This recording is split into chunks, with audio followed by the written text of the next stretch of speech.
ऐसी वीडियो रोज देखने के लिए आप मेरे वीडियो को लाइक करें, इस पे कमेंट करें और अपने दोस्तों के साथ शेयर करें। और हाँ, अगर आप इस चैनल पे नए हैं तो इसे सब्सक्राइब करना ना भूलें। मीसा के गुस्से को देखकर इसकी को समझ नहीं आ रहा था कि वह क्या करे। उसे तो सच में यह सोचना चाहिए था कि मीसा से इस बारे में पहले बात करे।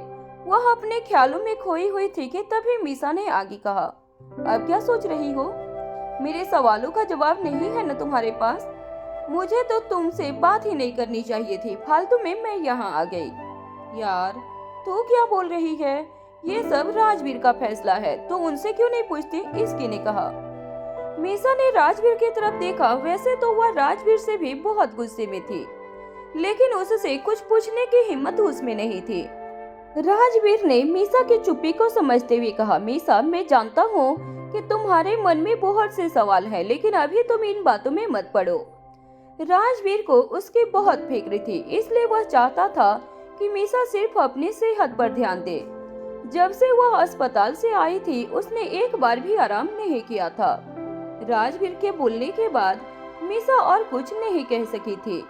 उसने गहरी सांस ली और फिर बोली, भाई, मैं समझती हूँ आपको मेरी फिक्र हो रही है और जो कुछ भी आपने किया वह सब हमारे भले के लिए किया है। लेकिन आपको क्या लगता है कि आपके फैसले से सब खुश होंगे जब उन्हें पता चलेगा कि आपने क्या किया और क्यों किया? तो मीसा कुछ नहीं बोलना चाहती थी, लेकिन वह खुद को रोक भी नहीं पा रही थी। उसे लगता था कि उसका पूरा परिवार टूट रहा है और वह कुछ नहीं कर पा रही है। उसे डर था कि क्या होगा अगर राजवीर वापस नहीं आया। वह समझ नहीं पा रही थी कि ये कैसी परीक्षा है जिसमें कोई खुश नहीं है। शायद यही वजह है कि वह परीक्षा है।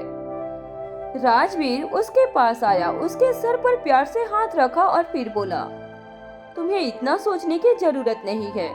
मैं जानता हूँ मैं क्या कर रहा हूँ। जब लगेगा कि इससे कुछ नहीं हो रहा है तो मैं वापस आ जाऊंगा, लेकिन मैं नहीं चाहता कि हमारी वजह से किसी का घर टूटे। कम से कम हमारे यहाँ आने से कुछ तो ठीक होगा। मीसा ने गहरी सांस ली और फिर बोली, कुछ ठीक नहीं होगा भाई, कुछ ठीक नहीं होगा। मैंने कोशिश की है, इसकी को कोशिश की है, लेकिन कुछ नहीं हुआ। राजवीर चुपचाप मीसा की बात सुनता रहा। फिर उसने मन में ठान लिया कि जो भी उसने फैसला किया है वह सही है। कहीं न कहीं उसका फैसला रंग लाएगा।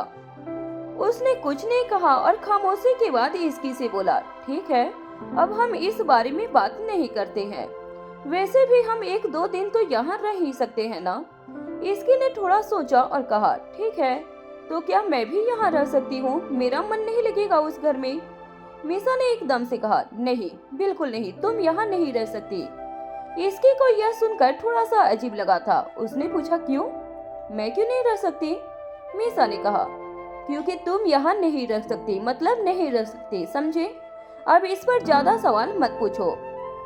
इसकी थोड़ी सी चुप हो गई। उसने सोचा कि वह और राजवीर अकेले इस घर में रह सकते हैं, लेकिन अब उसे समझ नहीं आ रहा था कि उसे क्या करना चाहिए। इसकी नहीं चाहती थी कि मीसा उसके साथ रहे, वहीं मीसा का उसके बिना मन उस घर में बिल्कुल भी नहीं लगने वाला था।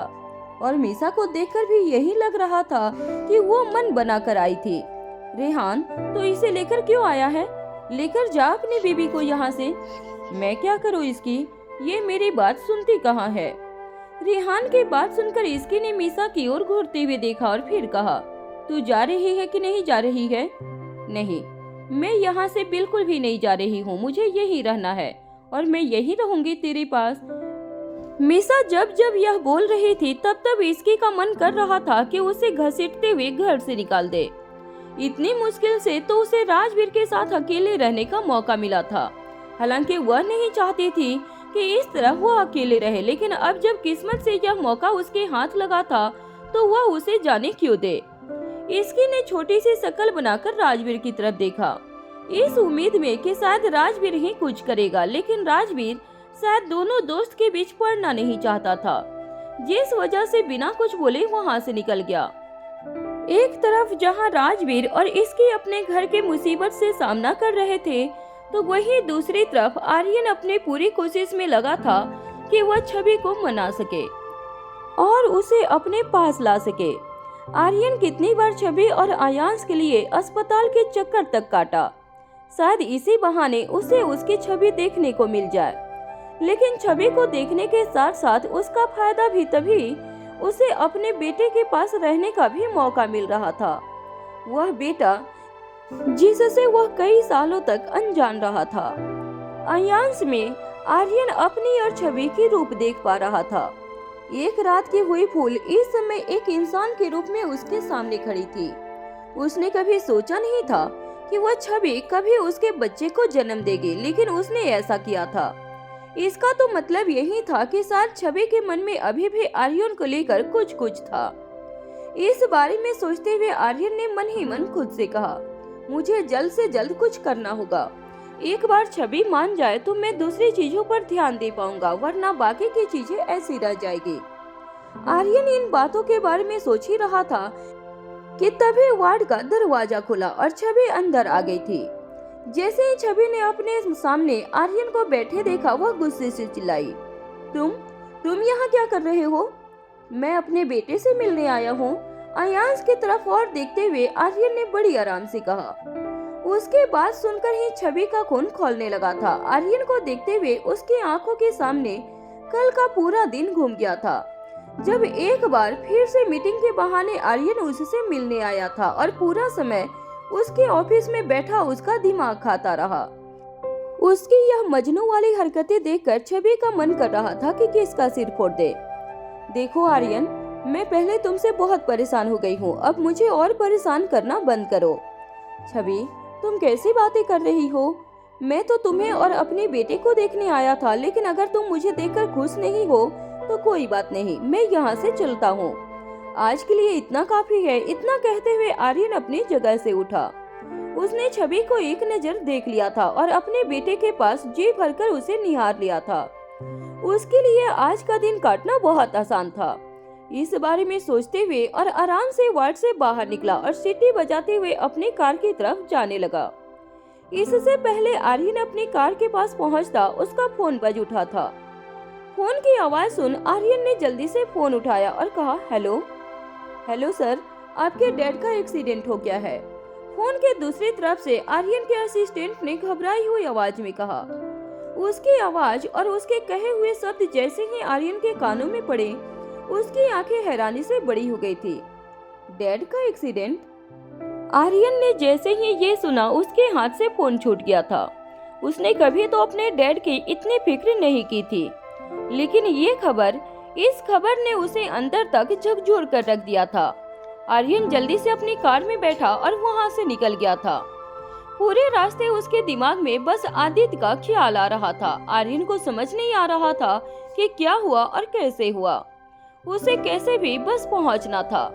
आदित्य इस वक्त देवगढ़ में थे, जिस वजह से वहां पहुंचने में उसे काफी वक्त लगा था। वहीं दूसरी तरफ इसके गुस्से से मीसा को घूरी जा रही थी। उसकी नजरों को खुद पर पाकर मीसा ने उसकी तरफ देखा और कहा, क्या हुआ? ऐसे क्यों देख रही है? तुझे नहीं पता कि मैं ऐसे क्यों देख रही हूँ? तो क्यों रुकी यहाँ पर? मैंने क्या क्या नहीं सोचा था, मैं और राजवीर अकेले रहेंगे, लेकिन तूने सब खराब कर दिया। मुझे ये बिल्कुल पसंद नहीं है, इसके ने गुस्से में कहा। उसकी बातें सुनकर कुछ देर तक मीसा शांत रही और फिर बोली, तो क्या करती? मेरा वहाँ पर बिल्कुल मन नहीं लग रहा था। मेरा कीर्ति के साथ रहने का मन नहीं था। पूरा घर टेंशन में था और वैसे माहौल में मैं नहीं रह सकती। मीसा, क्या हुआ वहाँ पर? होना क्या था, जब पता चला कि तू और भाई यहाँ आ गए हैं तो मैं कीर्ति से बात करने गई थी। सोचा था उसे अच्छे से बात करके उसे मना लूंगी, लेकिन इसकी ने पूछा, लेकिन क्या?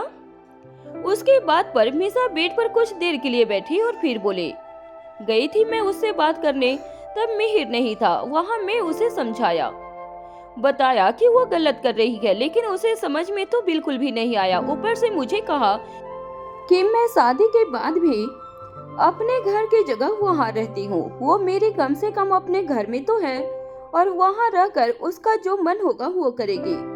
हाउ डियर सी, तू चल मेरे साथ, उसे बताती हूँ मैं। इसके गुस्से में अपनी जगह से खड़ी होते हुए बोली। ये सोच सोच कर उसे गुस्सा आ रहा था कि कीर्ति ने अब सारी हदें पार कर दी थी। हद से बोलना भी कभी कभी मुसीबत की नौबत देता है। अब वक्त आ गया था कि कीर्ति को इस बात का पाठ पढ़ाने का। इसकी का खून खौले जा रहा था। उसे इतने गुस्से में देखकर मीसा ने शांत करते हुए कहा, स्टॉप इट। भाई ने ये फैसला कुछ सोच कर लिया होगा और यहाँ आने के बाद भी तो उस घर में जाएगी तो इस बात का फायदा ही क्या रहेगा। I don't care. उसकी हिम्मत कैसे हुई तेरे से ऐसे बोलने की? वो सबसे पहले तेरा घर है। मुझे अब उस पे बहुत ज्यादा गुस्सा आ रहा है। मैं जल्द ही मामू को सारी बात बता दूंगी। नहीं, ऐसा मत कर। उसे अभी जो करना है करने दे। या तो वो सुधरेगी या फिर वो और ज्यादा हद पार करेगी। रियली उसे छोड़ दे, जिससे वो बाद में और इंसल्ट करे।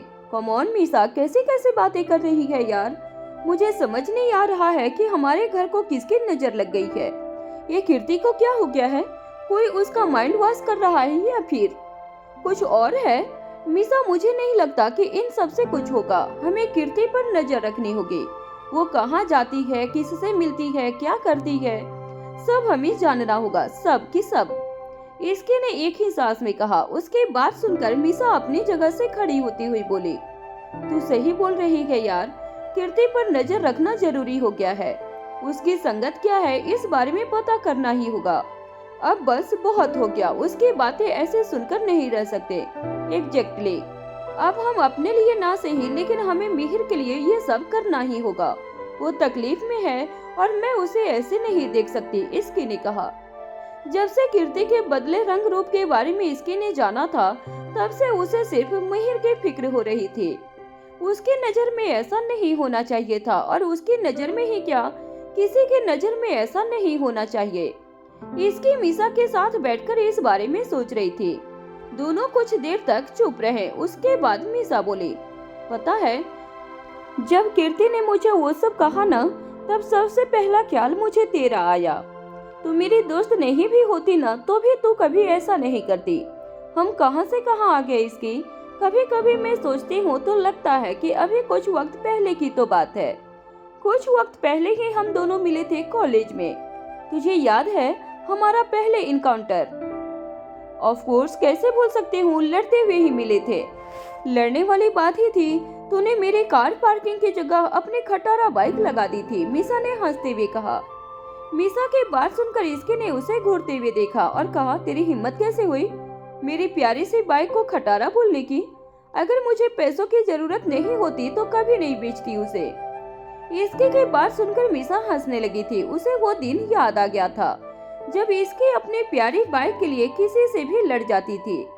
लेकिन एक दिन उसके एक प्रोजेक्ट बनने के लिए उसे पैसों की जरूरत पड़ी और उसके पास कुछ भी नहीं था।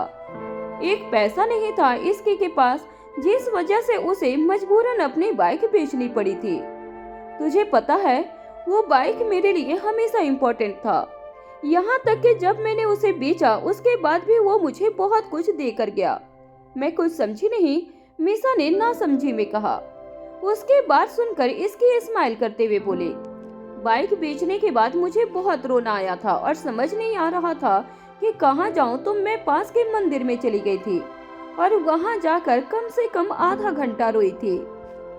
और उसी दिन उसी मंदिर में रोते हुए राजवीर ने मुझे पहली बार देखा था और वहीं उन्हें मुझसे पहली नजर का प्यार हुआ था।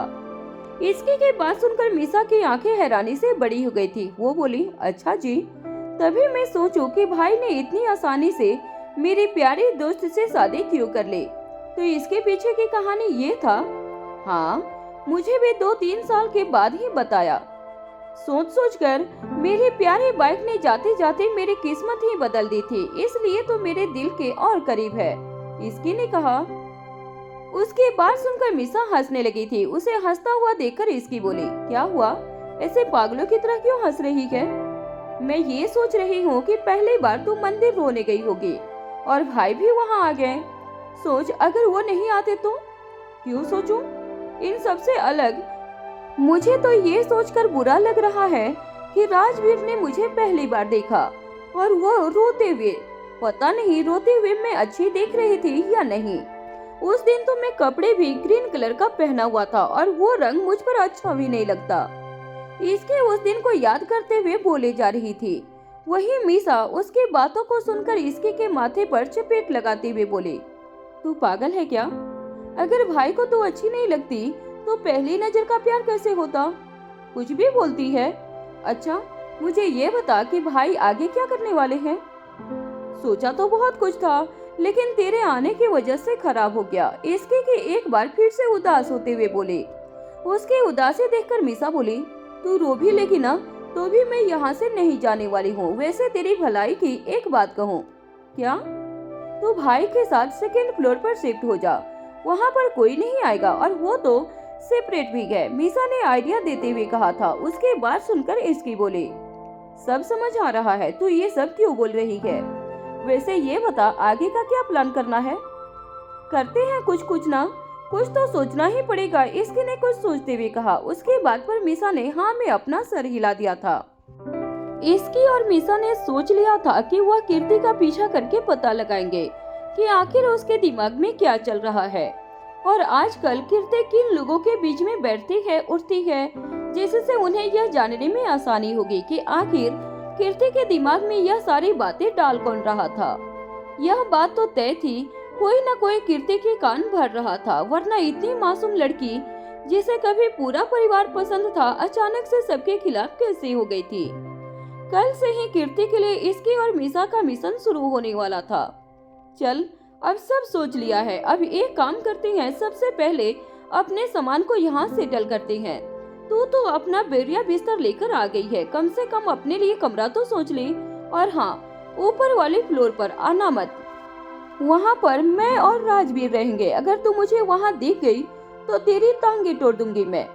इसकी की बातों को सुनकर मीसा को बहुत हंसी आ रही थी। वो अब यहाँ आ चुकी थी, अब वह यहाँ से नहीं जाने वाली थी। वैसे भी इसके के बिना उसका मन कहाँ लगने वाला था। मीसा अपनी जगह से उठते हुए बोली, हाँ ठीक है, मैं कौन सा यहाँ आना चाहती थी, वह तो मेरे पास ऑप्शन नहीं था। मैंने तो रेहान से कहा था कि घर चलते हैं, लेकिन तू तो जानती है उसके मन से परिवार का नाम उड़ चुका है। रेहान के डैड और मॉम दोनों के बीच में जो चीज चल रहा है उसकी वजह से रेहान का भरोसा ही उठ गया उन लोगों से। वह तो मैं थी जिसे जबरदस्ती रेहान को सिंघानिया मिशन में रखा हुआ था। मैं नहीं चाहती थी कि रेहान विश्वास का रिश्तों पर से उठे। यह छोटी छोटी बातें कभी कभी दिल में बड़ा घाव कर जाते हैं। अगर सही समय पर इनका मलहम न किया जाए तो कब नासूर बन जाए पता नहीं चलता। अरे वाह मीसा, तो बहुत बड़ी बड़ी बातें करने लगी है। इतनी फिलॉसफी बातें तो सीखी कहाँ से? इसमें सीखना क्या है, जिंदगी सबको सब कुछ सिखा देती है। इसकी आज भी मैं यहाँ खड़ी हूँ क्योंकि जिंदगी एक नया सबक सिखा दिया है। बता दिया कि शादी करने के बाद लड़कियों का घर उसका ससुराल ही होता है। तू कैसी कैसी बातें कर रही है यार? तू भी कहाँ से उसे कीर्ति की बातें सुन रही है? वह खुद अपनी होश में नहीं है, उसे पता ही नहीं है कि क्या कर रही है। तू चिंता मत कर, बहुत जल्द हम दोनों मिलकर उसकी अकल ठिकाने लाएंगे और उसके बाद अच्छे से बताएंगे कि उसने क्या किया है। उससे मिलकर सबक सिखाएंगे। अच्छा ठीक है, मैं भी ना इन बातों में पढ़ना नहीं चाहती, छोड़ मैं जा रही हूँ। रेहान कमरे में अकेला होगा, उसे तो बहुत अजीब लग रहा था यहाँ आने में। तू तो जानती है राजवीर भाई का खौफ अभी भी उसके मन में है। सही कहा तूने, लेकिन मेरी समझ में आज तक नहीं आया कि पीटी तो मैं हूँ, उसे फिर वह राजवीर से इतना क्यों डरता है। बस कर इसकी, अब रेहान एक फेमस पर्सनालिटी बन गया है, तूने उसके बारे में ऐसी बातें मत किया कर। अरे देखो, किसी को बहुत बुरा लग रहा है। आई एम सो सॉरी, मुझे पता नहीं था। लेकिन एक बात कहूँ, तेरे से पहले मैंने उसे राखी बांधी है और अपना भाई भी बनाया था, इसलिए ना मैं उसे मारूंगी। हमारे बीच में तुझे आने की जरूरत नहीं है। मैं आती हूँ क्या तेरे और राजवीर भाई के बीच में कभी? इसके ने हल्के गुस्से में पूछा। अच्छा ठीक है, छोड़ यार, अब इन बातों को, तुझे जो करना है उसके साथ कर ले, लेकिन एक बात ध्यान रखना कि वह मेरा पति है, मीसा ने कहा। उसके बात सुनने के बाद इसके को हल्के हल्के हंसी आने लगी थी। जब भी मीसा रेहान को अपना पति बोलती थी तब इसके को हंसी आ जाती थी। क्यों? मीसा हमेशा उसे पूछती थी, लेकिन इसकी हमेशा यह बात सही बोल देती थी कि मीसा जैसी लड़की से शादी की एक्सपेक्टेशन ही उसे नहीं की थी। थोड़ी देर बातें करने के बाद दोनों अपने अपने कमरे में चले गए। राजवीर नींद में सो रहा रीवा को देख रहा था। सोते समय उसकी प्यारी सी बच्ची और मासूम हो जाती थी। राजवीर को देखा इसके ने कहा, क्या बात है राजवीर, आप इतनी प्यार से रीवा को क्यों देख रहे हैं? सोई हुई कितनी मासूम लग रही है ना?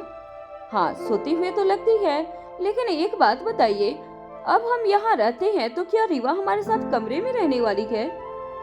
इसकी हम रीवा को अकेले नहीं छोड़ सकते।